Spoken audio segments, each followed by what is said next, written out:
Welcome simple life with decay.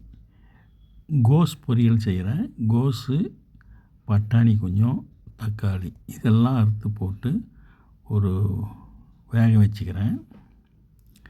வேக வச்சு எடுத்து தனியாக அடுத்தது தாளிப்பு, பச்சை மிளகா, வெங்காயம் போட்டு தாளிச்சிட்டு,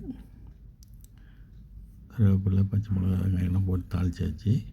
வேக வச்ச கோஸு, பட்டாணி, தக்காளி இதெல்லாம் மிக்ஸ் பண்ணிக்கலாம். தாளிப்பில் மிக்ஸ் பண்ணியாச்சு.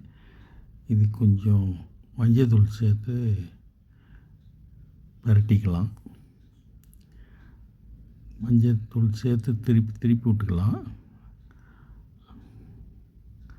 திருப்பியாச்சு. நீங்களும் செஞ்சு பாருங்கள். எங்கள் சேனல் லைக் பண்ணுங்கள், ஷேர் பண்ணுங்கள். பொரியல் பாருங்கள், ரெடி ஆகிடுச்சு. இன்னும் டேஸ்ட்டுக்காக தேங்காய் தூவிடலாம். தேங்காய் துருவல் தூவியாச்சு. லாஸ்ட்டாக கொத்தமல்லி கொஞ்சம் போட்டாச்சு.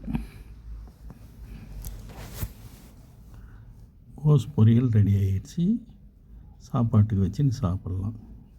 நன்றி, வணக்கம், பை பை.